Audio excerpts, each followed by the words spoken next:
2022 regular Beacon City School District School Board meeting to order.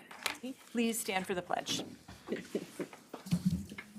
I pledge allegiance to the flag of the United States of America and to the republic for which it stands, one nation, under God, indivisible, with liberty and justice for all. Roll call, Vicki. Here? Here. Here. Here. Here. Here. Here. Here. Thank you. House. Matt, could you review the fire exits? Yes, exits are in the back of the LGI. Thank you. We're going to start with open to the public. Dennis, I hear that the date has been changed for the human Christmas tree. Is that what you're? That's one of my, Okay, let's hear about it.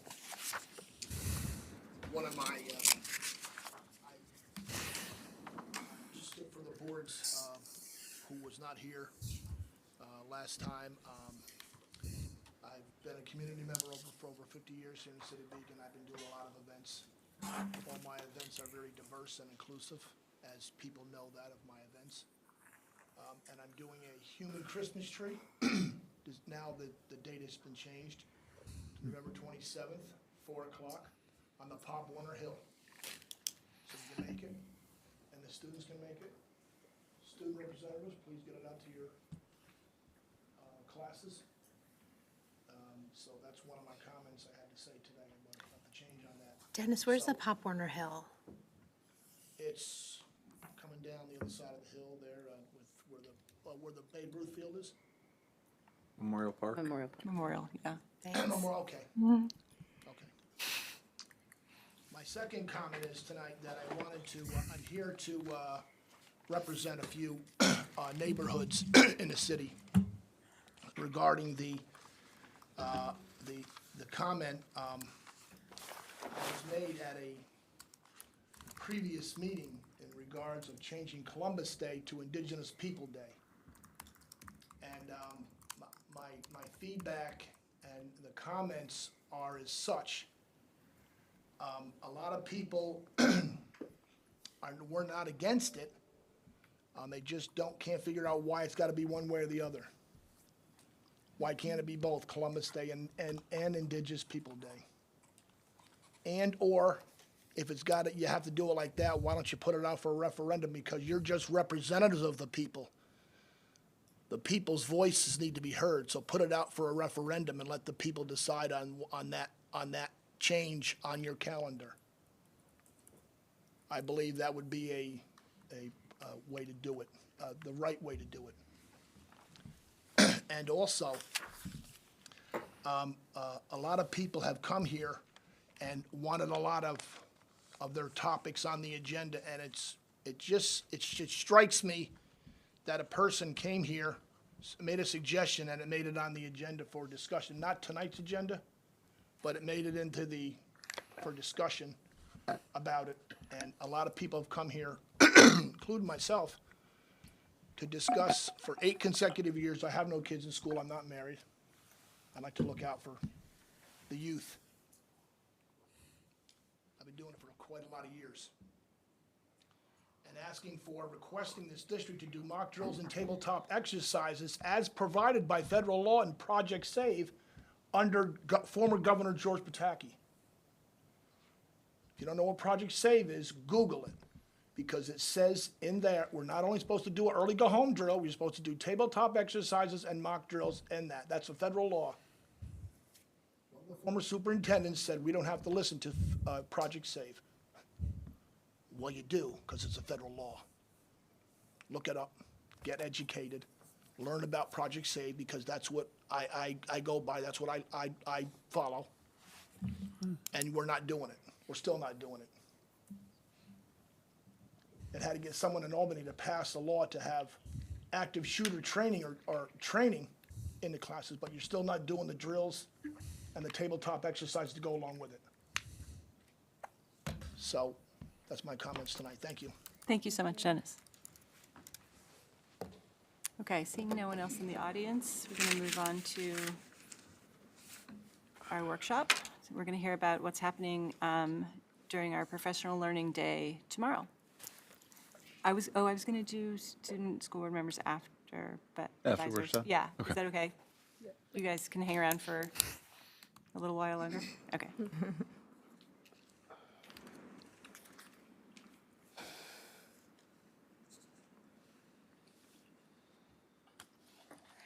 Good evening, everyone.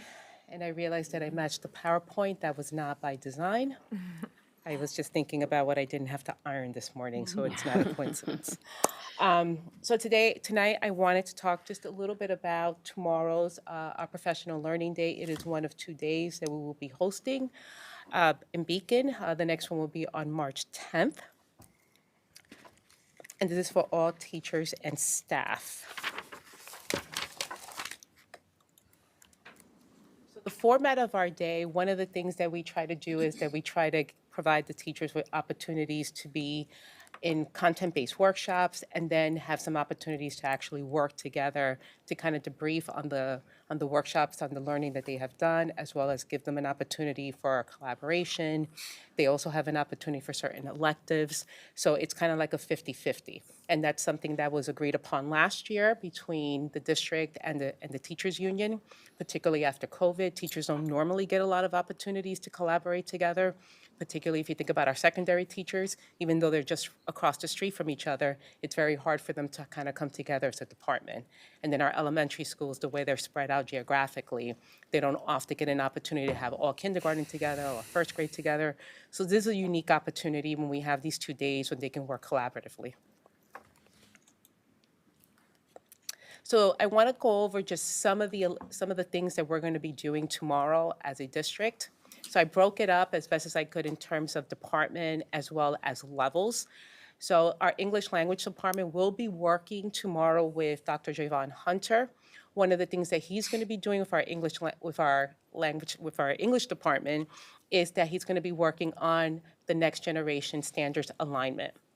And as we talked about last year, the next generation standards were supposed to be full implementation last school year. Because of COVID, we were given a 1-year extension. This year, all standards are supposed to be fully implemented within all of our school districts. Our curriculum is supposed to be completely aligned to our standards. That is something that we have been working on. I know that was work that was done prior to COVID. So it was just kind of picking up the continuation of that work, looking at our curriculum. So one of the things that Dr. Hunter is going to be doing is really looking at that critical piece, that inquiry piece within our units of study and making sure that they're fully aligned to our standards. They're also going to have opportunities to meet as departments in the afternoon after lunch. There's elective workshops that teachers are able to take. They're going to have some opportunity on their own to continue some curriculum writing. We have several teachers that are engaged in curriculum writing, as well as an opportunity to go over some course proposals for the next academic school year. So we do kind of begin talking about proposals the year prior. There is a very interesting proposal that is being going to be approved most likely for next year, and that's Intro to Hip Hop. I'm so excited. I think I want to take that class. So that's kind of an example of some of the courses that are possibly being offered next year, as well as there's some opportunities from some English as a new language workshops. One of the things that you may not be aware of, but part of the law is that we must provide as a district 15% of our professional development hours must be dedicated to the support of English as a new language learners. Any teacher that is certified as an English as a new language learner must have 50% of their professional learning dedicated to supporting those students, which makes sense. Our math department's also going to be given an opportunity to work within the standards, within alignment. Again, a lot of similar things to the English department with some coursework, some opportunity for curriculum writing, as well as, workshops. Teachers in the 6th through 8th grade will also have some virtual workshops that they can sign up for through iReady. The workshops through iReady are focused on culturally responsive pedagogy, which is what CRP stands for. So using iReady as a mechanism to ensure that we are being culturally responsive. The science department is working with a BOCES consultant. Her name is Rosa Mochi. One of the things that she's doing, aside from the alignment of our next generation standards in science, she is working on helping the department work on the labs that they have to develop for next year and making sure that they're inquiry-based. So they're actually going to work on one unit at a time. She is going to be working with our department all year, but tomorrow she's going to be working 6 through 12. She's working exclusively really with the high school department, but we thought it was a good opportunity to bring in our middle school to start that conversation, and hopefully next year we can extend it down to the middle school. Our social studies department will also be working with Dr. Hunter. So when the English department is done meeting with Dr. Hunter, then he's going to work with our social studies department. Again, looking at that inquiry-based framework around social studies. He is also working with 3 teachers within our department, looking at beginning the seal of civic readiness, beginning that application, also ensuring again that we're producing inquiry-based units of study for our students. Foreign language has a new textbook called Encuentros, and they are going through some training. They already had some training before the school year started. This is a continuation of the training under Encuentros. It is a new textbook, so they do need time to be able to kind of unpack that. And again, they're going to have opportunities to work as a department, and there is some curriculum writing that is happening within the foreign language department, particularly Italian, which is we have someone who is now going to be teaching Italian, so that person needs some time to develop those units of study. And then our teaching assistants as well as aides, they have opportunities to engage in professional learning as well. These are the 3 offerings for tomorrow. They will be attending all 3. The scribe training is being offered in the afternoon as well as the morning. So anyone who couldn't take it in the morning is able to take it again in the afternoon. So they're going to be able to have, as well as our aides. We wanted to make sure that our health aides also had some training. So they're going to be included in tomorrow's professional learning day. And these are actually being offered by our partners at Dutchess County BOCES. Our special areas. So as I mentioned before, we do use a software called Atlas, and Atlas is where we are storing all our units of study. We wanted to make sure that our units of study were in a centralized place. That way everyone had access to it, as well as an opportunity to constantly revise our units of study so they become living and breathing documents. So our special area teachers in the Department of Library, Music, and Art will be doing a training just for them. Their template looks a little bit different than everybody else's template. Their standards are a little bit different. So they're going to be working with a representative on how to use their template and actually start mapping out some of their units of study. Our PE department is going to be out. They're going to be at their own conference full day. Our guidance counselors are going to be at Marist at a conference. And we do have our AIS department will be working on several things. One of them is an end of quarter matrix to ensure that students who are currently in our AIS program, give them an exit from the program, as well as be able to identify if there's any students that we now need to include at the end of the quarter into our program. Is the use of the Atlas software new, or is that something that's been? Atlas, we purchased it last year, Okay. around December, and it is through BOCES, so. But when we purchased it last year, we had about a team of 24 teachers that had signed up for curriculum mapping. So initially, they were the first group that got trained in Atlas. They were the first group that started using it. So we're doing a slow 3-year rollout. So then this year, we do want everyone to start transitioning into Atlas. It's going to take some time for some departments. So they're going to have the whole year to do it. And hopefully by next year, all our units of study will be on Atlas. So that's what's being used for the curriculum mapping as well? Yeah. Okay, gotcha. And does it have does it have an audit function in terms of just, I don't know, looking for trends in it and things, like, does it generate reports, or is it more of just a? It doesn't generate reports. What it does is it actually feeds off of our PowerSchool. So all our courses immediately appear in Atlas, whether we upload units of studies or not, so it's all there. And the nice thing about Atlas is, and this happens particularly at the secondary level, there may be a course that maybe we won't run for a year or two. It doesn't disappear. So that course will always be there even though it's not active. And if we ever want to then again pick up that course again and start teaching it again, we're able to reactivate it and nothing's ever deleted. This also gives teachers an opportunity to, again, not everyone has editing rights to the units of study. And that's important because if everyone's kind of fiddling with it, then that wouldn't be good. But they can go in, they can actually make a copy of it. They can actually upload videos right into the template. They can upload resources right into the template. And the template is already populated with our standards.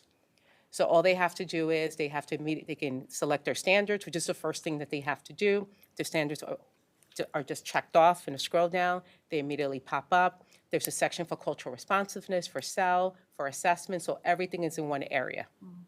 And then when it's time for revision, they can revise right on the template. So it makes it a little bit easier than trying to create one on Google Docs and stuff like that, so. And then for our special education educators and our ENL educators, they're going to be involved in the work that their gen ed counterparts are involved in. We feel it's very important that our special ed population, ENL students, are exposed to the general education curriculum. So that always has to be considered. So we want them to know what's going on, and then they're going to have opportunities to kind of work on their own in their specialty. So we do have a number of our ENL folks who are going to be engaged in workshops specifically around in our English language learners, and then our special education department will be working, for example, on assessment and on like the Woodcock-Johnson and those kind of things. And then our elementary, we, as I mentioned before, we are reframing our response to intervention, MTSS framework. So we did do already a part one where we talked about how we were going to be redesigning RTI here in the Beacon City School District. So part two will be delivered tomorrow. As you know, we have a TOSA, Leslie Thompson, who's going to be doing part of that work with support from myself. We're also going to have Dina Morrow, who's the TOSA for our social emotional learning, who is going to be working with the teachers on responsive techniques in the classroom. So we're going to have all the teachers together. And then after that, the teachers are going to have an opportunity again to meet as a grade level district-wide to work together. There's going to be, again, some curriculum writing opportunities for our teachers. And then our teachers in 4th and 5th grade are going to be given time to review their Science 21 curriculum. They've been doing a lot of training, and they've been doing a lot of implementing of the curriculum. So there's an opportunity for them to, as a district, be able to work together. And then as well as our social studies units of study. So they are using a new inquiry-based units of study in social studies. They used to be on the debunked Engage New York. It's no longer there, but it's now on the state website. And it does follow our Next Generation Standards Inquiry Model Framework. So we wanted to give them an opportunity to kind of have some time to kind of unpack that. That is K-5 as well. And then another thing that they're able to do tomorrow, should they choose to, is some of those iReady workshops around culturally responsive pedagogy. And then our administrators, because we can't forget them, they're very important. So they're going to be doing some work around looking at our Power School, ensuring that our data is clean. We're going to be going over how we're going to move toward a paperless model, getting our parents to enroll in the parent portal, making sure that the information that's in our parent portal is accurate, so that when we have to report our data to the state, it's actually clean. We're also going to have some time with our administrators to do work around the inquiry-based model, so when they're going into the classroom, they actually know what to expect from our teachers. And that is it. I have a question about the parent portal, since you mentioned it. I know with some what do you call it, CRMs or like those programs that you use, you usually buy like you pay for a certain amount of usage of that program, say parent portal. So like there's some things that are on parent portal that aren't active or like are not accurate. Is that something that you guys are going to be discussing tomorrow in regards to that, to make sure that either you're not using it to move it from there so it's not even visible, or if it's there to show it? Like for example, like your graduation requirements, or there's little things that when you click on it, it's nothing there. Yeah, where there are some things that are not active. Part of it had to do with the fact that we had that blip for 2 years when there were things that probably the state would have told us to make active. So PowerSchool is what Beacon uses, and every district has to use something to kind of collect our data for our students. And PowerSchool, I came from a district that used School Tool, which has nothing compared to PowerSchool is a lot more robust, a lot more complex, a lot more reports on there. So it's a really integrated system. And not every feature on there is turned on. However, our big thing is that we want to first, before we turn anything on, we want to make sure that things like emails are accurate, that the phone numbers are accurate, addresses are accurate, whether parents are living together, who's the caregivers, those kind of things, that they're accurate, because we want to make sure that when we do send out information, that we're able to reach everyone. And little by little, I remember in my previous district with School Tool, when we first started using School Tool, we were encouraging parents to get on the parent portal, and a lot of them didn't because all they saw was like their kid's name and address, because nothing was turned on yet. And then slowly we started using the report card. We started uploading state data on there, so they were able to see more. So we're going to be working on that slowly. I think that was a very good question. I don't use it now because I don't have a student in school. But I was a power user of PowerSchool when I had one. And I think it made a hell of a lot of difference. But I know there's a lot of parents that don't use it, or that don't even know it's there, or they don't know how to use it. And I think there's also a lot of staff members that don't use it very well. Some use it very well. They update it regularly. Others, it's like, are you there? There's something going on in this classroom. And I want to know what the administration is doing to ensure that all the people that we pay to run our classrooms are using this tool effectively and regularly. I think that should be a performance issue that is evaluated. Well, we would have to do an audit on that. I will say, I know, and I'll speak to when I was a building principal and I had more eyes on what was going on building level. And I know there were some of my teachers who didn't use some of the tools, but they used something in its place. That may be. Yeah, so for example, I had That may not be teachers. accessible to Right. parents. So I had teachers who didn't weren't into kind of like their own website you would go on their website, on their particular website, on the district website, and there wouldn't be anything there, but they were doing their own emails where they were sending out communication kind of on their own. So I know my thing was always, if you're not using that, what are you using in its place? And it depends on people's comfort level. It depends on what the culture of that particular class is. I know some teachers, one year they would use one thing, one year they would use something else, depending on the culture of the class. I can't answer that question fully unless we actually did an audit of PowerSchool. I do believe that professional learning is needed, and in terms of our administrators, a lot of our administrators, particularly at the elementary level, they don't have assistant principals.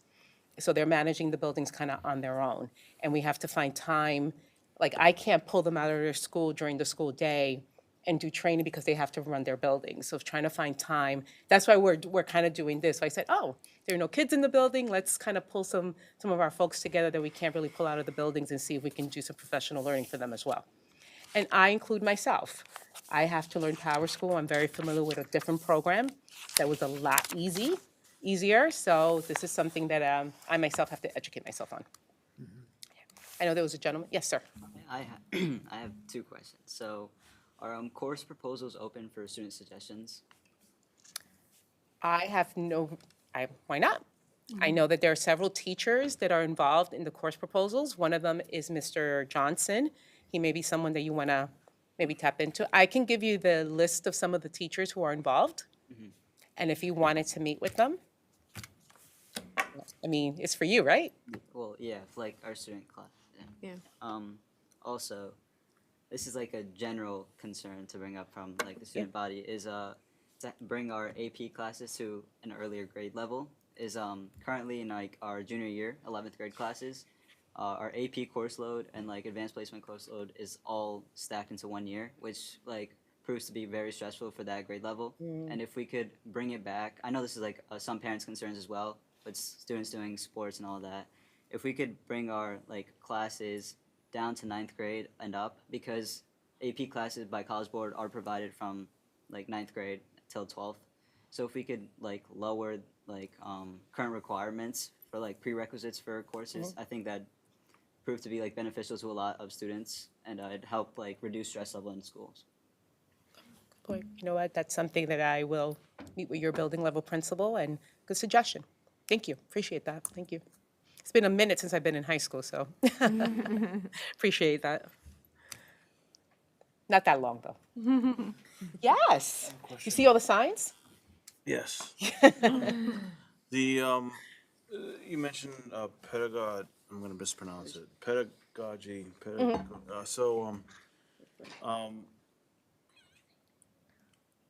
And this is gonna sound like a dumb question. I'm sorry, right? No. So Andrew Gagi is the adult learning, and pedagogy is the children learning. P12, yep. High school is Well, actually, pedagogy is basically teaching, so for us, it would be P12, pre-K to 12. PK 12. Okay, so you know at 12th grade, there are kids that turn into that reach 18 and stuff.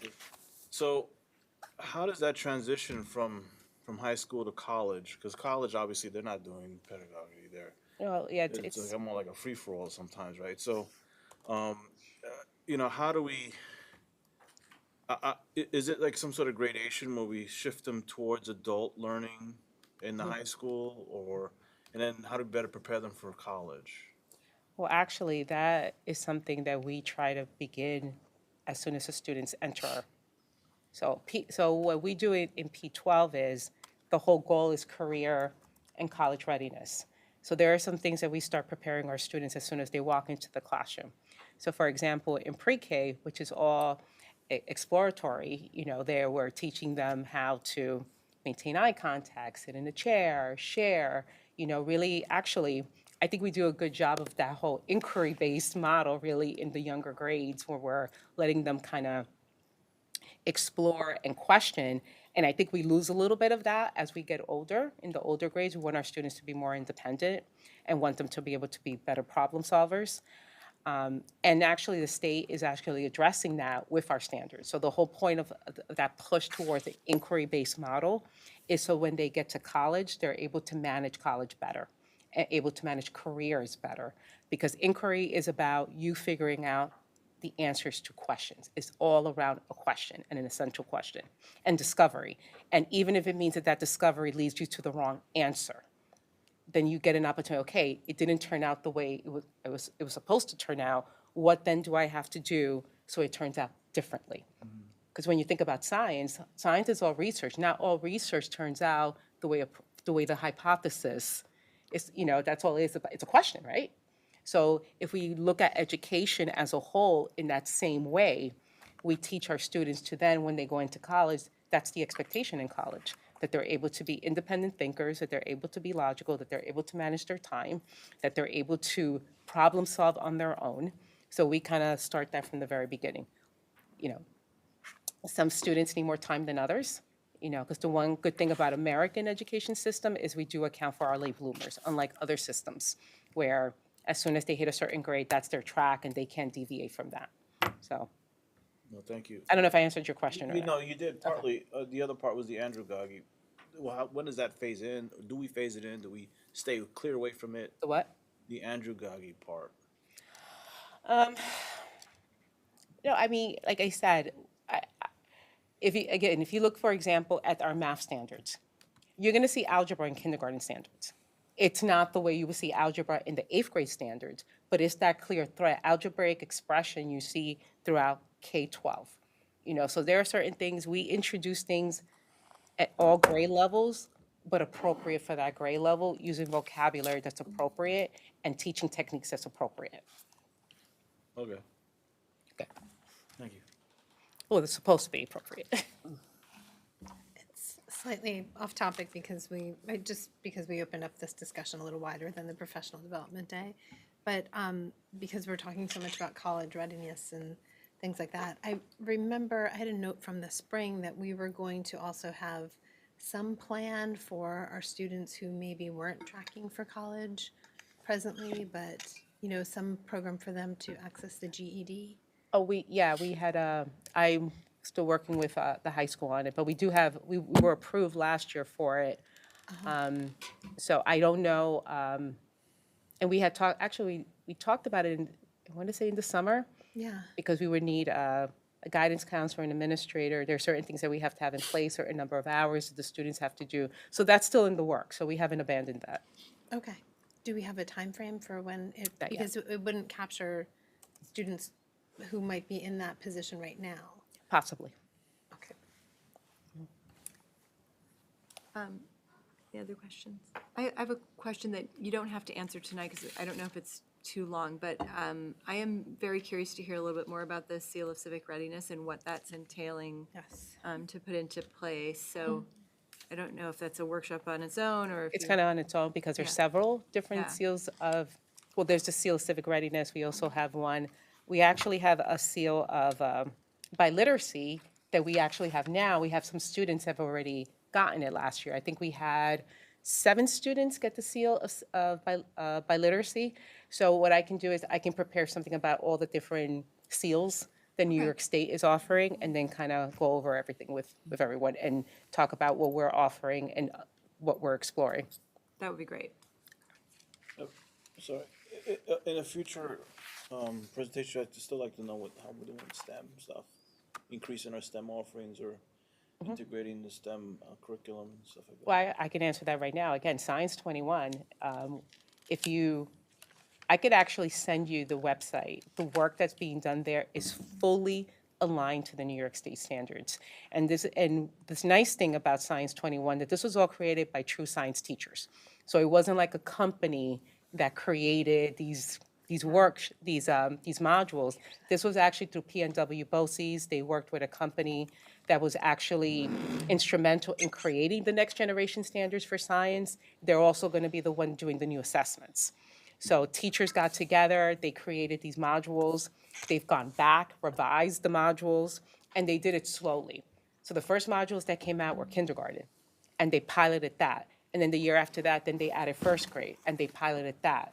So this year is actually the first year that 5th grade has been launched. And then next year, they're going to add 6th grade. So they're doing it slowly because they wanted to do it well. That's why there's a lot of training around it, because there's a lot of rigor to it. And the nice thing is also that it's also aligned with our ELA standards. So teachers are able to integrate it into their ELA block. And then technology, And, that's Well, science, so technology. oh, technology, yeah, I have to update you on that. Okay, and then engineering and, okay, I'll update you on that. thanks. I just have one last question that actually has to do with Professional Learning Day. In the workshops, could you tell me if one of the workshops is geared towards our students who are not doing well as of right now in how to find them, get them, catch them before they do worse, teach them how to study, I just feel like I spoke with a parent the other day and her student's not doing well. And a lot of it is just not understanding how to study and not understanding how to advocate for themselves. And I feel like if teachers can spot these students sooner, pull them aside, not amongst their friends, you know, and grab them. A lot of teachers, they give homework as a part of their grades, and these students are getting hundreds in their homework, but I don't know. Then they go over it in class. But I feel like sometimes you can spot a student who can still be lost or still kind of cloudy or still not, or getting all these hundreds on their homeworks, but then getting like 60s or 50 on their quizzes and their tests. That tells you something. So I'm just wondering if one of the workshop is geared towards, because we're still dealing with the pandemic, we're still dealing with the ramifications of that, and students being able to advocate for themselves and ask for help and stuff like that. So if we're able to create some kind of, I'm just wondering if there is a workshop that is geared towards that, and if not, can it be added for this one or for the one in March? Because they're lost. And to talk to a parent yesterday, actually, about her student who's not doing well, doing great in homeworks, but not on the quizzes, and unfortunately, that parent didn't really know how to help that student. I was able to give advice because I was an academic advisor, and I can explain to her the studying habits, right? Like, not everyone can just read notes and get it. Or if you're studying and then you fail, do not study the same way again. Maybe that way didn't work. And are we having those kind of conversations with our students? And if we can encourage our teachers to, even the ones that seem like they don't care, we know they care. of course We they know do. it's just Yeah. how their friends perceive them or who's around them when you're asking them the question. So, Yeah, that's actually an ongoing discussion. Like we've never stopped. That's why we at the elementary level we have a TOSA that's looking at social emotional learning, so helping teachers with techniques so that they create a safe and affirming environment in their classrooms. Because we know if students don't feel safe and affirmed, they're not going to learn. And in terms of the secondary level, a lot of that's embedded in the pedagogy that we're looking at, particularly culturally responsive pedagogy, because that's supposed to create a space where there's engagement, and when there's engagement, there's connection. And when there's connection, it's when you spot those things that you're talking about. A teacher's able to notice, I'm working with the student, and it's a work in progress. right. Because we have to, we know now that when we talk about going back to normal, that's done. We're never gonna go Right. back to normal. Normal's over. I don't know what normal is. We're in a new reality. We're in a post-COVID world, and we have to align and pivot to the post-COVID world. And we're all working on our own tools so that we're able to help our students in this post-COVID world. And that's gonna take some time, but these conversations are constantly happening because we're here for our students. And some people are doing it better than others, and some people need more support than others. And I'll give you an example, the state right now, when we're talking about schools who are identified. Well, the school's even moving away from that, the state is moving away even from that model of identity to a support model. Because New York State has recognized that we can't keep doing what we were doing before. We're not the same people that we were in 2019. So that's encouraging too, because hopefully it'll provide resources for us as school districts to be able to better kind of support our students in a support model versus an identity model, if that makes sense. Yeah. I think there also might be like, it's not even just a training piece for teachers how to recognize that, because parents tend to know their student better. I think it's something that I noticed as like a parent of a child with an IEP, you understand, you have to develop an expertise in how to navigate these systems. That if you have a gen ed student that suddenly isn't doing well, they can sometimes feel ashamed and they just kind of hide it or skate along. And then things get really far along before anybody really knows what to do. And I almost think that there's a simple communication thing that could happen, like of, who to call, like if you start to notice these things, and how to, like what services are available. Is there a study program after school? Is there anybody who's leading, or is like, or is there like something they can access from their guidance counselor about study sheets, like, like a summary of approaches or things like that that are more tactical and less abstract about identifying that. I mean, I feel like it took me a long time to understand that with my own child. I have something to kind of add on to that. I think that was a great suggestion, because I personally don't think that I was ever properly taught how to study while I was in school. It's just something that maybe kind of comes easier to some students more so than others. But I think additionally, we should also just be teaching students how to build more healthy habits in general, because it's something that'll definitely benefit us not only in high school, but once we get to college as well.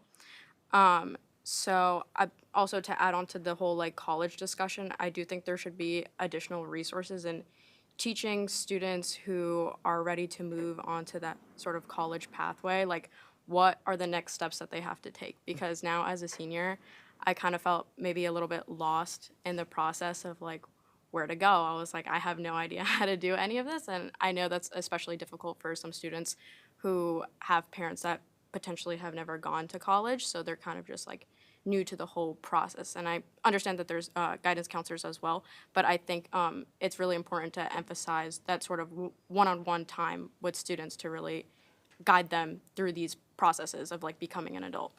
It's kind of like when you left 8th grade to go to freshman year, you had that whole assembly, right? And like I'm wondering if same for senior year, that assembly where it's or even in the junior year going into senior year of, when do you start really attending your open houses and your accepted student days? When do you really start navigating that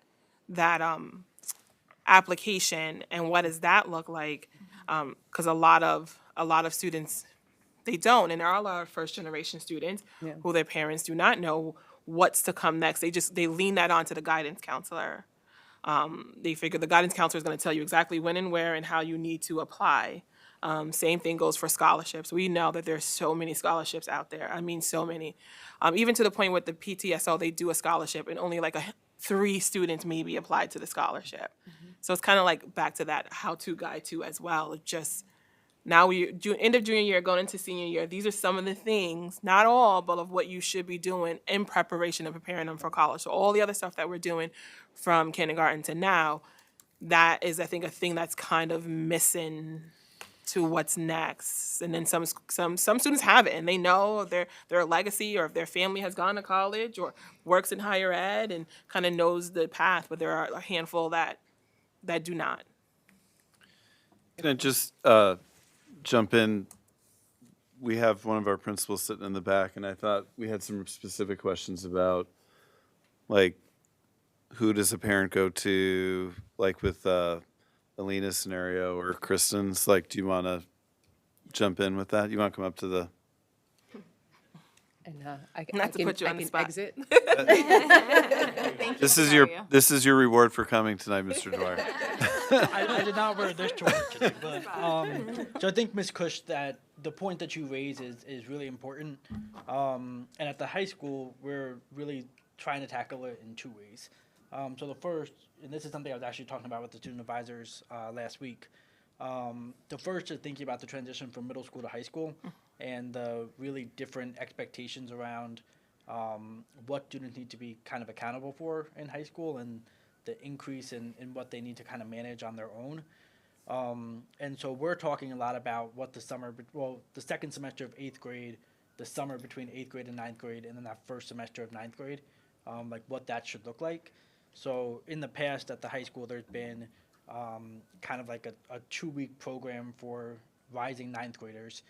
That's something that we're looking to bring back and to expand and to focus really specifically on like academic skills that we think students will need in high school. So how to study, how to manage their time, how to advocate for themselves, who to go to, when to go to that person, and start preparing students for some of those skills specifically. Because as we were talking about last week, we generally see the same thing every September and October, which is that freshmen are new to high school. It's a totally different world, and it takes them a little while to kind of catch up to the academic skills that they need to be successful. So really trying to target that a little bit earlier. And then the second question, and this is something that our teachers are talking about a lot, are what opportunities are built into our school day for students who need extra support. So one of the examples that we, in 9th grade, for example, we have English lab and math lab classes, which are uncredited courses for students who need additional support in English or math. And they generally get that sort of one-on-one with the teacher. There are 2 things that we're looking to do. The first is to find a way to make it accredited course, so that way students feel a higher level of investment in those classes. But then the second thing is to expand that beyond 9th grade. So one of the examples that our teachers give a lot is students take the English Regents in 11th grade. That's effectively a graduation requirement. If they fail the English Regents, even if they pass English 11, there are no other sort of supplemental classes for them to take in 12th grade that could potentially help prepare them to retake the Regents in 12th grade and pass. So one of the things we're looking at, and SAGI will be getting a course proposal from us for, is effectively like an English lab class for 12th graders to take their first semester of 12th grade if they failed the English Regents, and that they could potentially place out of that class after they pass the January Regents. So that's something that we're thinking a lot about. And then, Ms. Flynn, just to your earlier question about the GED program. So the high school was approved last year for an alternative high school equivalency program, which is effectively a GED program. And we were given a BEDS code. It's an annual application, so we would have to apply every year. Our sense is that, that would be kind of renewed every year. At the beginning of the year, we had about 25 students who were over the compulsory age, so they had turned 17 before July 1st of 2022, but who were sort of significantly undercredited, meaning they were over the compulsory age and they were still not on track to graduate before the end of this year, or by the end of this year. And so that's the group that we would really be looking at. I think that's something that we would eventually talk to all of you about, just because of the sort of financial commitment involved with paying teachers for the necessary number of hours. You have to have 150 hours of instruction in the program, which is 150 hours per subject that we would be paying folks for and all of that. But that's something that we're looking at. Thank you. Thank you. Thank you so much. And just one other thing I just wanted to mention is that we were talking in our meeting before this meeting about this what to expect info packet that we could give at all these different levels. And it does seem like it's just seniors should get their own, you know, obviously the transition to middle school is important. Well, first pre-K, kindergarten, but middle school and then high school. But then, yeah, that seems like senior year maybe deserves its own packet. Okay, thank you. That was really informative. Thank you so much. Thanks for weighing in. I just want to jump in really quickly too, and thanks, Aggie, for putting the day together. It's a very complex task to pull a learning day off for about 300 plus individuals. And it's a really well-planned day tomorrow. And I just want to give special attention to the training and professional learning for teaching assistants and aides happening tomorrow. So that's something that, you know, they've really advocated for, we really see as a need, but we're really trying to intentionally do that tomorrow too. So Is this the first time that that's happening? well, TAs do, because they work on this day, but aides typically, as part of their contract, do not work on a day like this, but we're bringing them in for training. So that is a change. But teaching assistants generally are included in the training. But we're being pretty targeted with both groups, which we're excited about. I'd like to, if it's okay with the board, I'd like to add an item to hear from our student school board advisors now before we go into executive session. Can I have a motion to add? So moved. Anthony, Second. Flora, all in favor? Aye. Passes 9-0. Okay. Do you guys have, I mean, thank you for participating in the workshop. That's actually really great, and you should always feel free to weigh in. But if you have other comments that you want to share with us. Demi, this is your first board meeting, so welcome. It's nice to meet you. Okay, I'll go first on here. So I'm Demetra Sell. This is my first one, but I just want to say thank you all for having me here. So tying in to the professional learning day, I just wanted to take the time to talk about one of our first goals towards the civic seal, the seal of civic learning. So that was one of the big questions. So a few weeks ago, the City of Beacon administrators, we had 2 representatives come in to talk to all of the senior government classes. And so they presented us with the participatory budgeting, and that's in which they give us kind of the opportunity to work with real money and the decision-making power for the community. So it's not necessarily giving it to the senior class, but seeing what the seniors see that the city is lacking or could improve upon. So we were presented with $10,000. So we submitted different ideas. Most of our big ones right now are more enhanced community centers. So not necessarily buildings themselves, but enforcing it and advertising it and creating those opportunities for people to come together, whether it's student meetings or just community in general. Another one would be more murals throughout the city, so student projects, it could be community projects. And then another one that was presented by the BHS Black Student Union was cleaning up different cemeteries, so specifically the Black City Cemetery. So just different projects that could kind of improve our city and our involvement. So with that, we have those ideas coming together, and our first kind of motion towards that would be the December 12th City Council meeting. And we've noticed that there is kind of a disconnect between the school board and city board.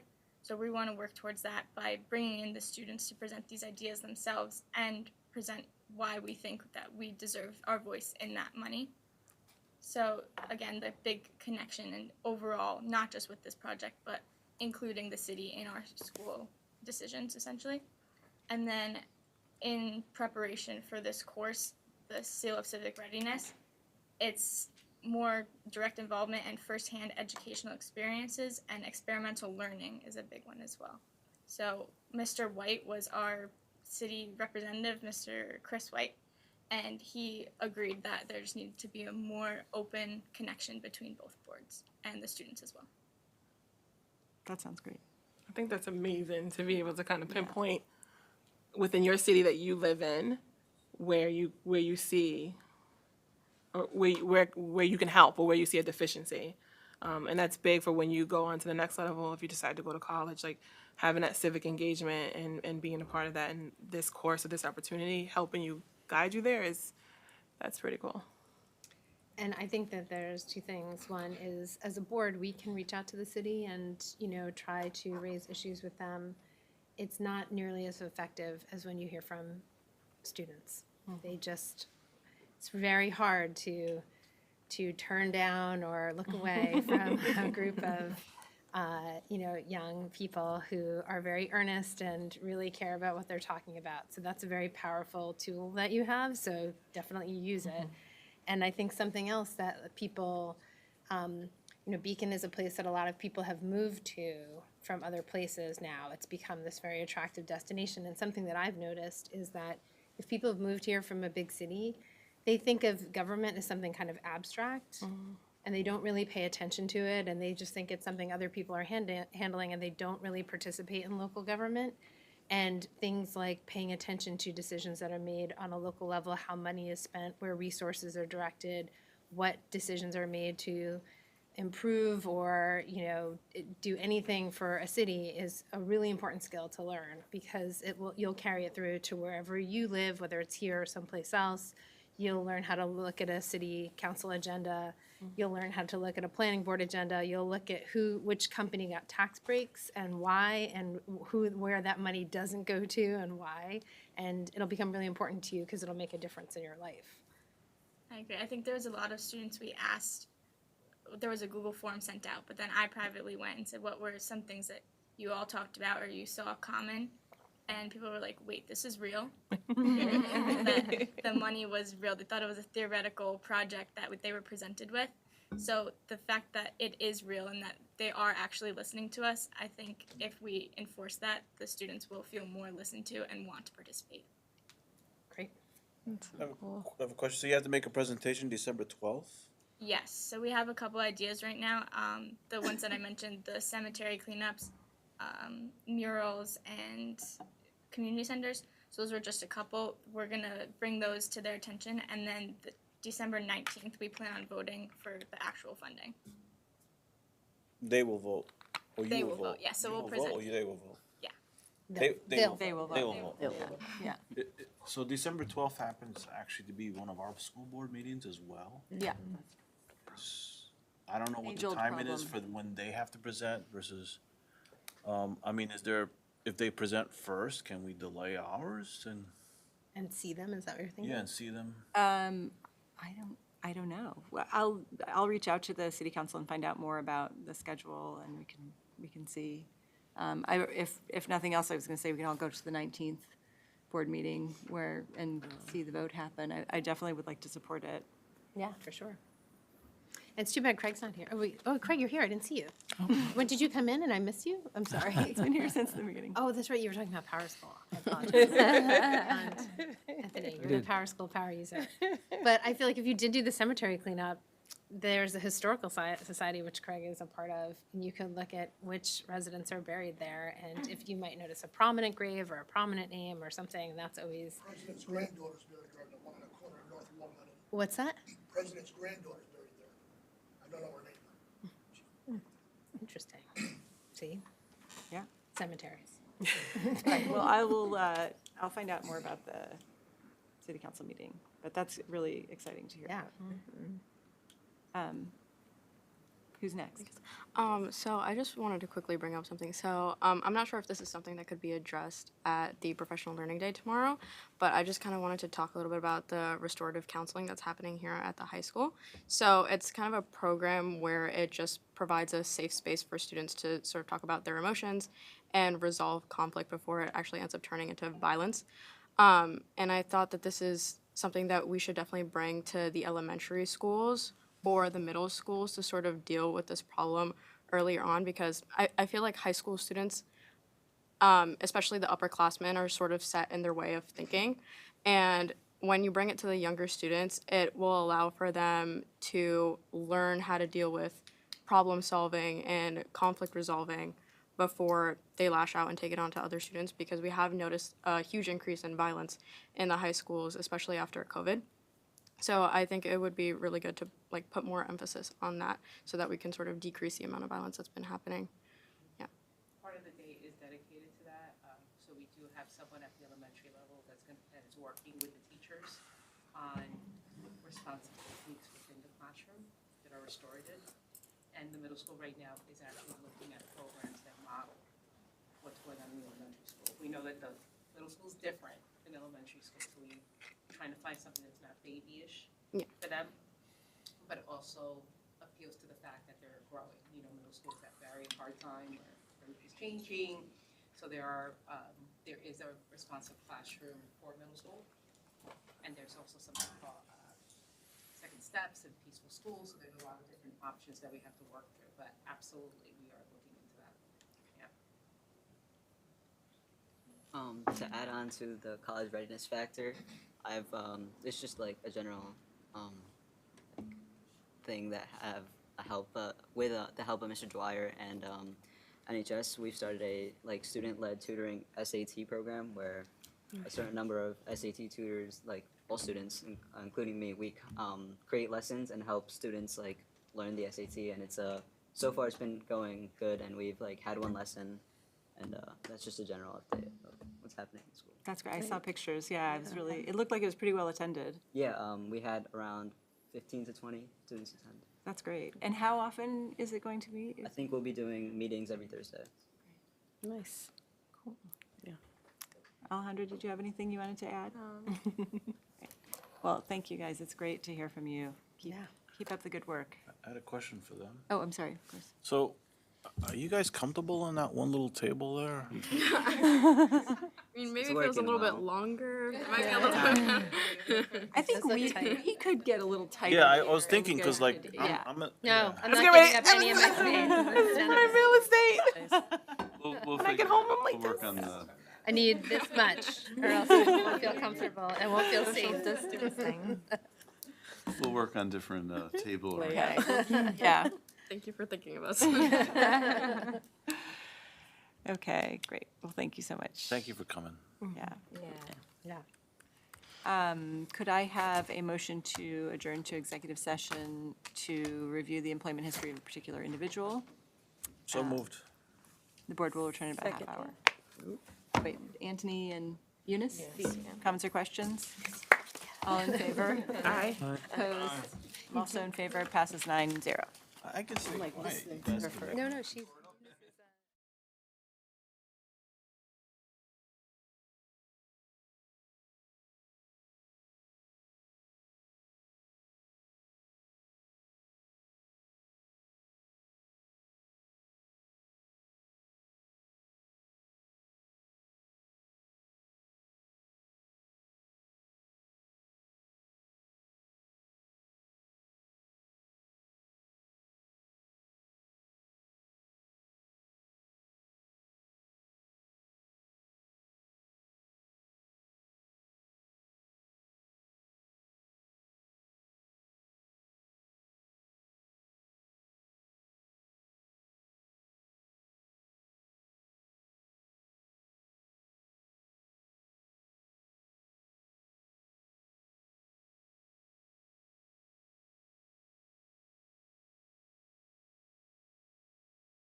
I think I can't Reviewing do the earlier agenda, we because- do, oh, sorry. Is Trying there, to figure out our facilities thing.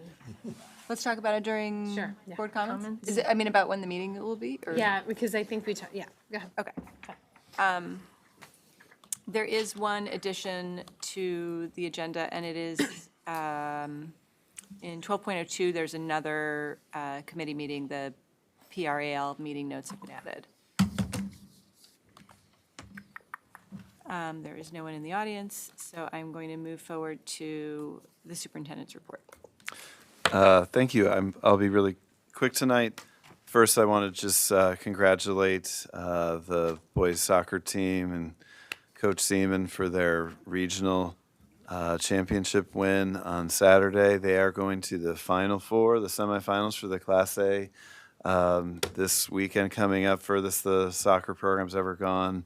It's really an amazing accomplishment. So they're going to be playing Saturday at Monroe Woodbury. They're going to be playing Syracuse CBA, Christian Brothers Academy, I think. So anyway, we'll put all the information out on social media and an email, but you have to buy tickets to attend. I think they'll probably run some student buses like they did for the regional game, but just congratulations to all the hard work and their accomplishments. It's very, very exciting. Can't wait for Saturday to happen. It's just super exciting. A couple other, just an announcement and an update. On November 16th, and we'll put this out through all of our different channels. At 7 o'clock, we're going to do a Zoom, kind of like a Zoom info webinar. People can ask questions, but we'll be moderating the questions. The Dutchess Council on Addiction Prevention and Education will be doing a Zoom webinar for our community just on educating parents and families about drugs and alcohol. What's that? What's the date? November 16th at 7. So we'll be putting that out through email and on our website and on social media as well, but that will be open to the community. And we will see if recording is a possibility. We haven't talked to them about that. If it is, then we will also record it and put it up as well. But we'll take questions and, moderate those. But, it's part of our strategic planning, talking about doing more just sort of educational things, both in person and on Zoom for the community. And so we're starting with this. We're excited to get that going. Thanks to Heather for setting that up. And then just next steps for the board in terms of strategic planning. It's really coming together. We had a great meeting a few days ago with the team, and we have a couple evening meetings. But the Gabby and Phoebe, who you've met on Zoom earlier in the school year, they're going to be back on November 21st via Zoom to give an update on where things stand. And it's going to feel, at least the foundational pieces will feel more like a final product. And so we'll be sharing that on November 21st. And that is all I have tonight. Thank you. Thank you. Board comments, Kristen? I really just, I wasn't prepared for you to call on me. I'm sorry, I'm going alphabetical order from now on, just so everyone knows, because that's how it's listed in the agenda. So you'll never be surprised. Okay.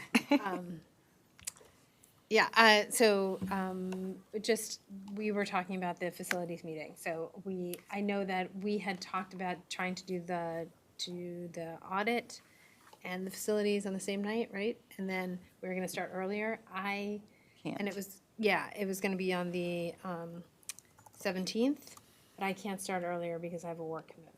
So are the auditors available on the 17th? Yes, Okay. can zoom in on the 17th. Okay, so, and that's at, 7. 7 would We be, start audit and finance at 7 and follow with facilities.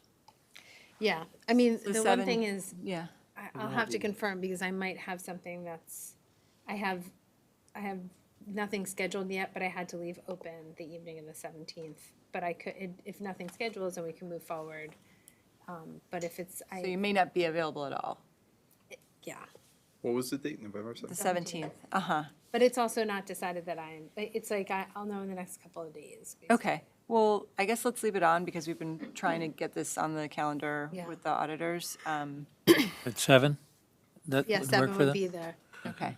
And I could try to work it so that I can be there by 7.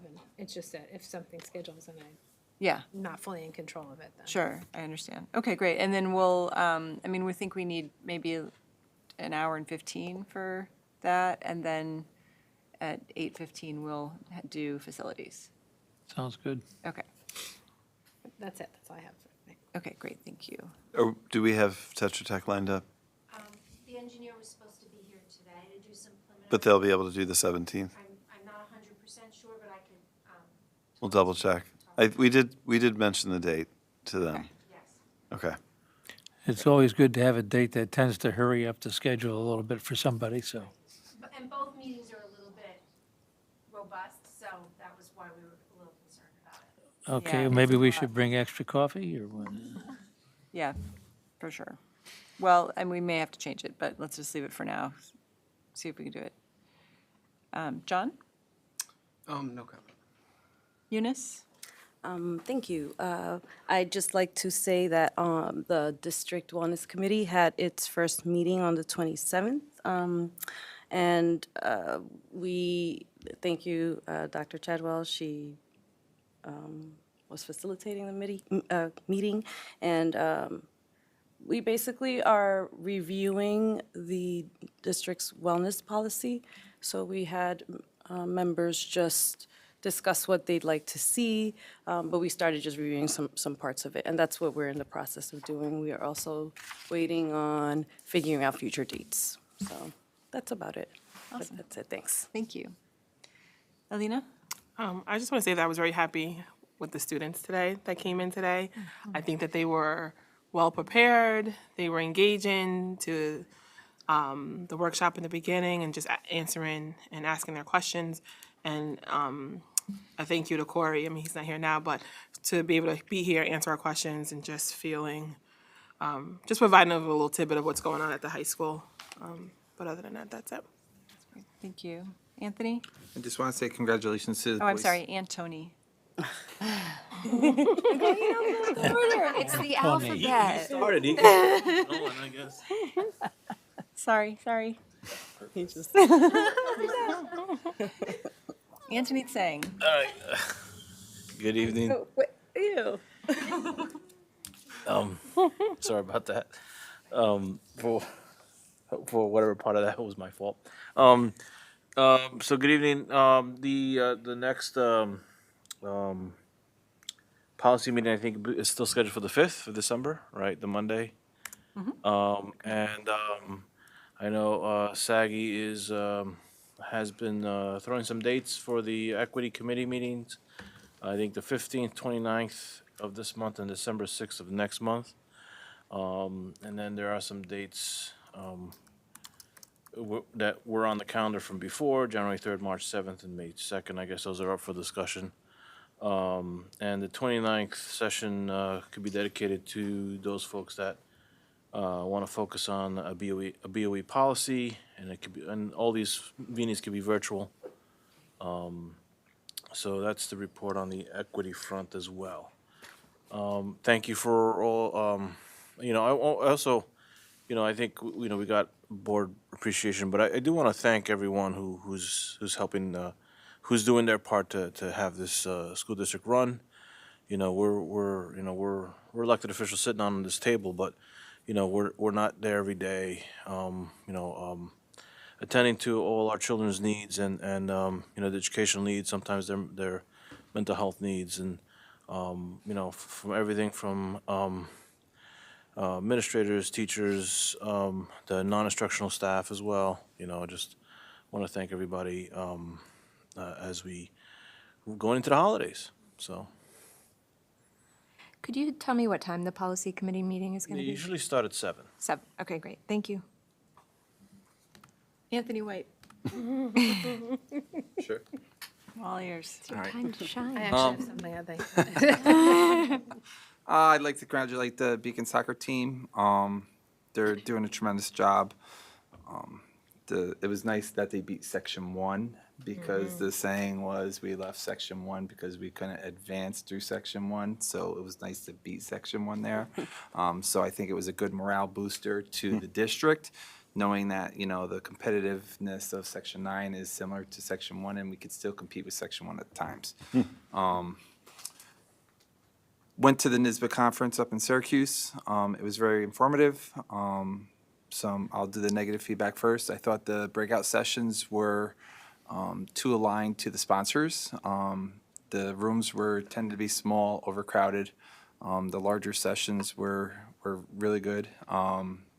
Marley Matlin, a deaf actor, presented and spoke. She signed and she had an interpreter. It was really engaging and informative. One of the best sessions I had was an informal session with a former superintendent of the year, just picking the brain about what's going on in his district and so forth. The nice thing about going to the conference is networking with other board members to hear what they're going through, and it kind of reaffirms what we're doing here in Beacon, right? So sometimes when we work as a board and we think it's just only pertains to Beacon, right?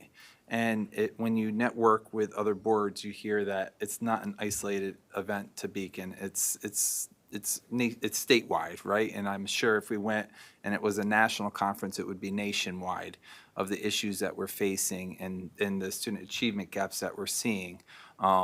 So it's really affirmative to hear that, and it kind of inspires you to hear what they're doing to address it and what we're doing. And I want to commend the leadership of the district with the work that they're doing. It's not easy work, and to hear how the other boards are doing and how other administrators are doing it, it's nice to have that affirmation. So kudos to the district administration, the building administration, the teachers, with the work that they've been doing this year, post-COVID. Besides that, I would like to, for a point of business, to separate the 12.02 into, You want to do A and B, or? sure. Okay. So I don't know when you want me to. We can just do it when we go to the consent. Okay. Thanks. Craig? So when I was in high school at a time long ago in a place far away, but in a building not unlike this, I was still at the end of the alphabet, other than a few fortunate individuals whose names began with Z, for whom I was grateful that I didn't have to be absolutely last. But I learned that it was always nice to be at the end because it gave you more time to think of what the hell you were going to say when the teacher called upon you. So unless they were handing out cookies and they ran out before they got to the W's. But anyway, we covered the committee meeting things. I just wanted to note that the Beacon players have decided that they're going to be doing Les Mis, Les Miserables. It'll be April 21, 22, 23, I believe. So that's quite an achievement. I know the director has done this before, and Ms. Scarone, and he's very excited to be doing it again, thinks he has a really good group of kids to be putting it on. So looking forward to that. And that'll do it for today. Thanks. Thanks, Craig. You're not last because Flora's next. That's right. So we had the Public Relations Advocacy and Legislative Committee meeting today, right before this meeting. We talked about our PR goals for the year. And one thing in particular was sort of looking at the website and taking it in chunks rather than trying to look at the entire website and talk about its content and its usability. So we're really focusing on a couple of sections this year, and we're going to sort of take a look at them and think about usability and how the content connects to the app and things like that, and making sure that it's accessible and easy to use, and that the information that's needed is there. So the other thing we discussed were our advocacy goals for the year. a few things are sort of up in the air, but we are sort of returning to a few key issues that we will probably be talking about this year, including universal pre-K, electric buses, and free school meals. We're going to be looking at what NYSBA and the Lower Hudson Education Coalition are doing and sort of work from their advocacy as well. And I imagine that other things will arise. The other thing I wanted to mention is that I noticed on the agenda that there is a newspaper club for the high school, and that we had, it looks like we had some advisors and co-advisors on the list. And I'm so excited to see it. I was wondering if that means, are they working with the Highlands Current? Do you know? Not yet. Not yet. Yep. But it's there, and I'm really excited that it's there. So that's all for me. Thank you. I have a few things. I attended the curriculum committee, which was largely talking about tomorrow's activities, so I don't have a lot to add to that.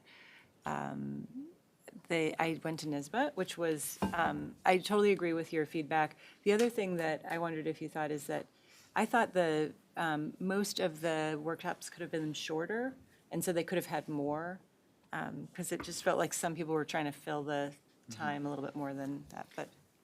I think I like the longer ones just because it gives time for dialogue. Yeah. Right? If it wasn't so sponsored by, think they by could an have done- outside company. Yeah. Right? Because it's always nice to hear from like the Schenectady workshop. Like that's really good work that they're doing, right? And they're sharing it out. But yet then it became an advertisement for a platform that they're utilizing for that. Whereas I think that if it wasn't sponsored by that platform, there could have been more dialogue. So yeah, it probably could have been a little shorter if they didn't want the dialogue, but I kind of like the dialogue piece, which Yeah. was in the past, right? So Buffalo, they allowed that time and it wasn't so sponsored heavy. Rochester, same thing. It started to get a little bit more sponsor heavy, but it wasn't as much. And I thought this one was just really, I mean, every breakout session had a company attached to it where they were selling a platform. Yeah, yeah, which is not why we're there, I think. So, yeah, very similar feedback. But I did, I talked to some people about electric buses. They agreed we were just start. They recommended trying to get a bus but building out infrastructure for several buses in the first year so that you can, then build on that. The thing I liked most was the presentation, the last thing I saw was a presentation from the Salamanca district, which is a district that's on a reservation, and they were presenting about their work with the Seal of Civic Readiness. And it was all about navigating systems of power, and it was really, really powerful. It was presented by students and their teacher, which I thought was great. And seeing what we're doing in terms of encouraging student voice, maybe we will have a presentation like that to make soon. But it was very, very moving and inspiring. Let's see. The other thing is, before COVID, we would have an annual holiday dinner with board members and administrators. And actually, I used to host it in Newburgh. I can't do that anymore, but I talked to DIA, and they were willing to allow us to have a kind of a 2-hour like cider and donut thing. So I'm going to talk to them tomorrow and maybe throw out some dates. But I thought it would be great if we could all just get in a room together in a more informal way. I thought that was really nice in years past. So I'll keep you posted about that. Audit committee, one thing, Craig, I forgot to mention, we do have to reappoint our volunteers. We don't have to go through a whole process, but we have to reappoint them at the next meeting. And Thanks for checking. Yeah, have them do the oath again. Doodle poll, our mini retreat is failing miserably. Maybe we can do this by email. I definitely filled it out. I did. There's no date that was working. Failing by people not responding, or? There's a little bit of that, but mostly we just got to a point where it was clear that there wasn't a common date that was working. And I felt like this is a kind of a simple thing, and I wonder if we can just have, do a little table, just say like, here's what I want to see for, because we were just talking about data and budget. So, I mean, or I can start the doodle poll again. Yeah, I think that there is something to that, like,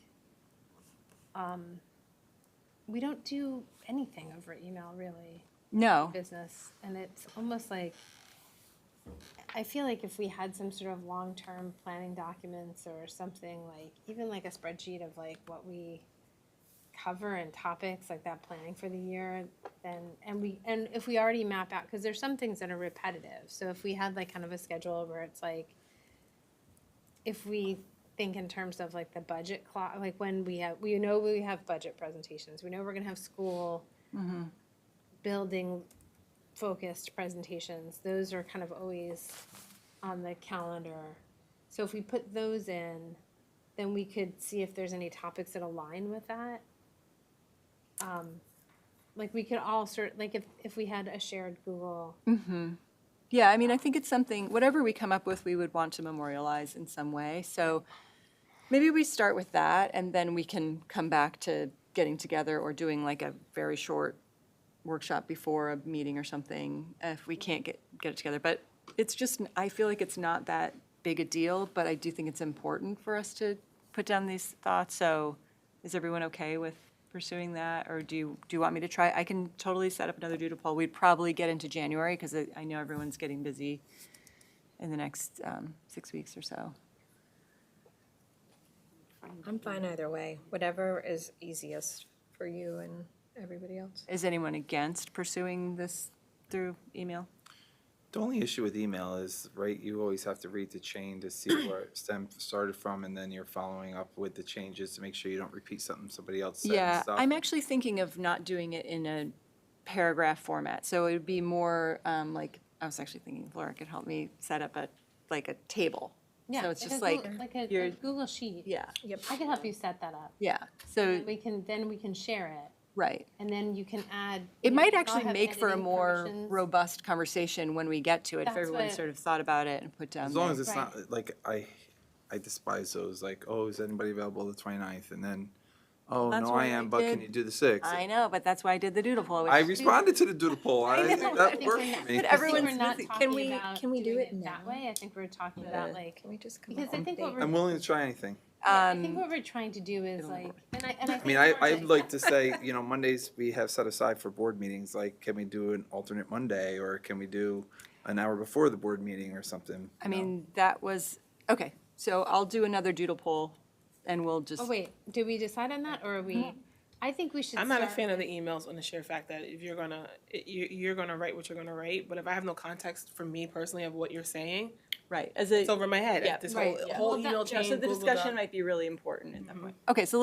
I'll try again. I'll throw in a couple January dates just in case we. I mean, can't. I'm gonna I set up a notice when I Google see a sheet so doodle, that I I can try and share with you pick what guys. other dates other people pick. Like if I we'll all saw set up a someone Google pick, I'm trying to look at my schedule We'll and say, all oh, set up can a I do Google that date as No, well? I know, but it got to a point where it I was like, mean- okay, there's no shared date, Yeah. so. I'll set something up so you can see, like, it's literally like I think there's stuff that we repeat Well, I don't every think year she- that, like, Yeah, but I see what she's saying in terms of like, this is sort of building a new system a little bit, and I think they're not having the history, I think it would just be important to hear what we're saying as something gets put on the list, you know what I mean? yeah, no, I get that. I'm just saying, I think it can be a both and. Like, I Oh, for think sure. one shouldn't wait for the other. Like, once we can start building that so that when we do get together, there's a framework that we're Yeah. going around. We shouldn't be like creating the framework when we meet in our limited time in person. Yeah. I'm trying to make this more efficient when we actually Do it ahead of time, yeah. Okay, so I will, you can help with the table and I'll put together a doodle poll. Does that Yep. work? Okay, Sounds great, thank you. And then the last thing, I just want to say quickly, I'm going to say it now in my board comments as opposed to new business because I feel like it's more appropriate, given that I didn't give people notice on it. But there's a project happening across the street from me that's also abuts district property. We received a letter about it, and it reminded me that a couple years ago, we sent a letter to Fishkill and Beacon asking to be an interested party on all development projects. And Fishkill has honored that. We've received their agenda on a regular basis, and it's part of our, we just put on our agenda so we can look at it and see if there's anything that we feel we need to talk about. Beacon never responded. And so I checked in. I think between the, we changed district clerks, we're not sure if we were noticed about this property. And honestly, it's not something that I think the district would care to weigh in on. It more just jogged my memory that we had started this thing and it really didn't go anywhere. So when I was at NISBA, I ran into our lawyer. I asked him about it, and he said that he could renew that letter request. So if it's okay with everyone, I sent him the old letter. I can send it to new board members as well. And he's putting a letter together, basically saying the same thing, that we would like to, for our planning purposes, it would be good for us to know about developments that are. And that letter would remind them that we sent them a letter already? It would. Yeah. Okay. The only think that question that- I'm sorry, go ahead. That project, the one thing, I did see comments on the post, there's like a petition around it, I don't know if you've seen it, but there were a lot of parents, I think it's Forrestal parents who commented on it about safety, about like safety of the road and buses getting through and something, so I don't think it's totally unrelated to us. But Yeah. Well, right, and we wouldn't, I'm not sure that we were notified, so, The only thing is that my recollection of the letter was that we wanted to be notified of single and multifamily. I thought it was This just is create- development, like larger developments.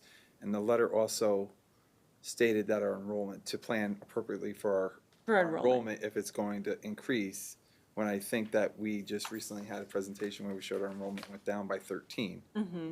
well, right? I mean. So I don't know the accuracy of the letter, Yeah. kind of shows like I mean, I what it think we're is. post-COVID. I don't know if we can really look at the last 2 years as a trend, but I do still think that there's a lot of building going on in Beacon, and that for our planning purposes, we should be aware of it. This particular thing is creating a subdivision, but I don't think, it's not gonna like cause us to have to.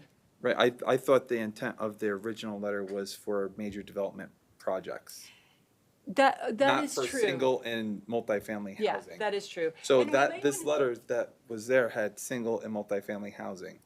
The original The- letter? No, the one that you shared with us. Yes. Oh, did I share it in that email?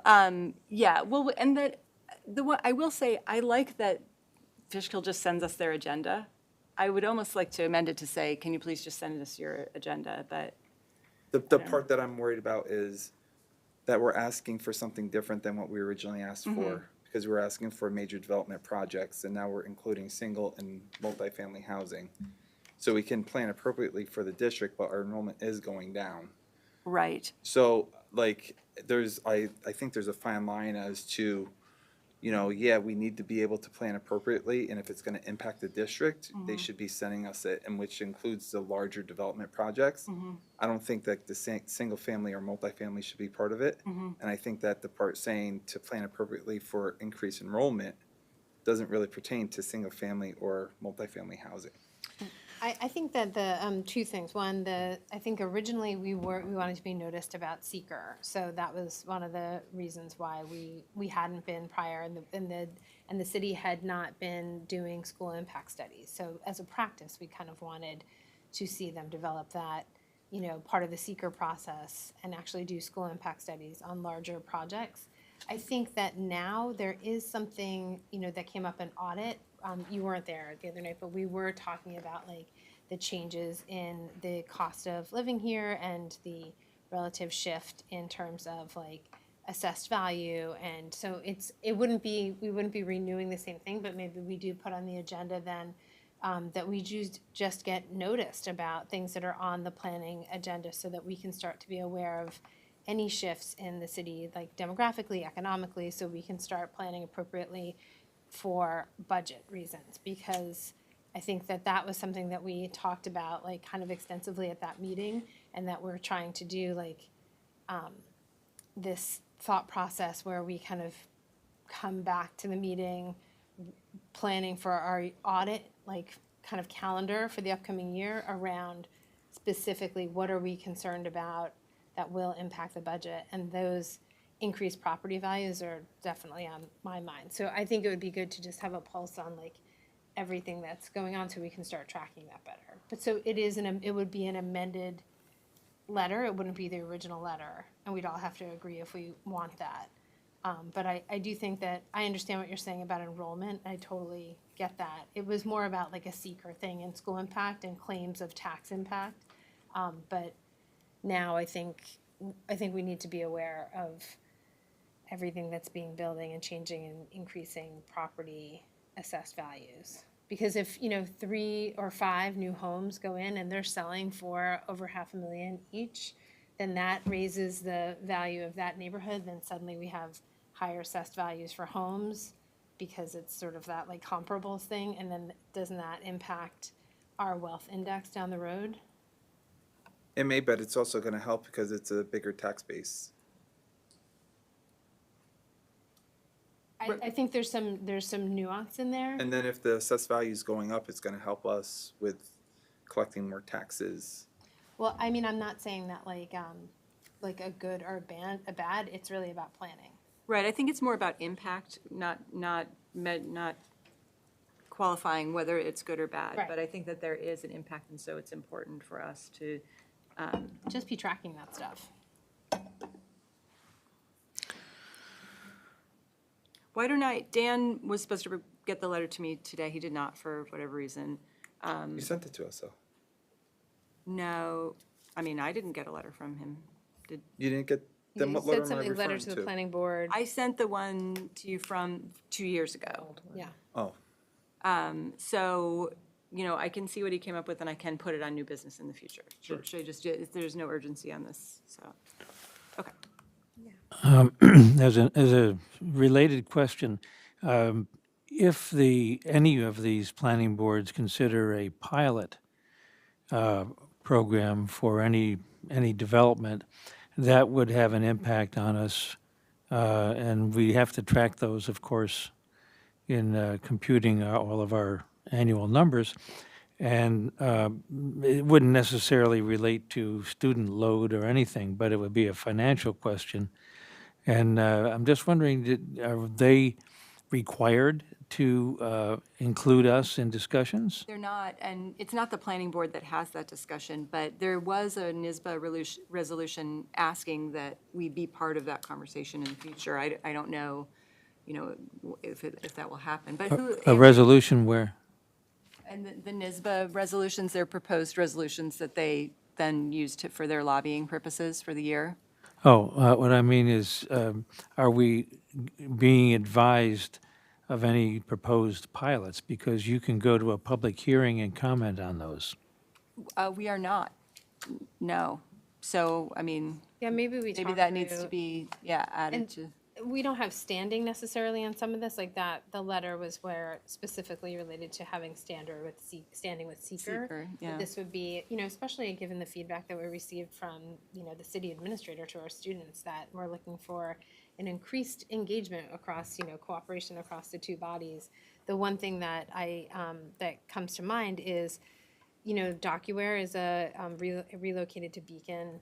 That would be a commercial asset, except they are part of an industrial development agency program, so they received tax incentives and I don't know like what I was trying to understand it today, like reading through, what were they given in exchange, and does that impact us? And because one of the things that comes up often is that we don't have a broad commercial tax base like Fishkill, and so here we have a company that relocated. Are we going to benefit in the next 10 years, or were they provided an incentive, a tax incentive that excludes the school district? I don't know any of those answers. I was trying to read the IDA document that details it, and I couldn't really understand it. So I would love to have some sense of like those agreements that are being entered into, how they impact us, and that would be part of that longer sort of, I think it's really audit and financial planning that we're talking about, because at that meeting, we discussed the next 3 years as the federal money sort of tapers off, like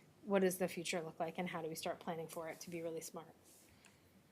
and I want to be clear, I'm not opposed to it. I'm not I'm just looking for clarity as to what we're asking for and why, right? And I think we should put So it on that's the the part, agenda. like, I feel that we have to have a really specific and pinpointed goal Yeah. and purpose to know what to ask for, Yeah. right? And if it's not clear to us, right, as a board, how is it going to be clear to someone else that we're asking for something? Right. No, I agree. I mean, it sounds like it's well worth a conversation. So I can put it on a future agenda. I don't know if it'll be the next agenda, but Yeah, I we'll- think it would be really worthwhile, like sharpening that. Okay. Yeah. You're making a good point, like about live. So following on Kristen's point about industrial development agency, that's a good one because that is where most of the actions take place with the tax benefits. And they do hold a hearing on each one, but I don't think we've ever participated. I'm not sure if we're obligated to be advised. It'd be nice to know from our legal counsel exactly what our rights are and what our options are. And it We seems might like- want to look into this a little more. Yeah, it happened on a county level too, which was really confusing about. It's like, a what- county industrial agency, yeah. Yeah, which With one? AccuWare did? Yeah, so it was city property, it was highway department property that was sold, and it was the effort to bring a commercial enterprise there was through the county, through the industrial development agency. And they relocated from Orange County, and there are like all these incentives embedded in it, but I couldn't really understand what they were. And when I was thinking about it, I was like, oh, we've talked about how we need an increased commercial base. That would make a lot of sense for us, but if we don't benefit for a certain period of time, we would have to know that for planning purposes. And, I think it's all just very, it's confusing, but, so that we don't end up owning the land under a stadium again. For example. But who would do anything so crazy? Okay, so skipping new business because we covered that, thank you. Moving on to the consent agenda. The use of the consent agenda permits the Board of Education to make more effective use of its time by adopting a single motion to cover those relatively routine matters which are included. Any member of the board who wishes to discuss individually a particular piece of business on the consent agenda may do so by indicating, and that item will be considered and voted on separately, thus preserving the right of all board members to be heard on any issue. Are there any items that any members would like to have pulled from the consent agenda? I would like 12.02 pulled. Anything else? Okay, can I have a motion to approve 12.03, I'm sorry, 12.01 through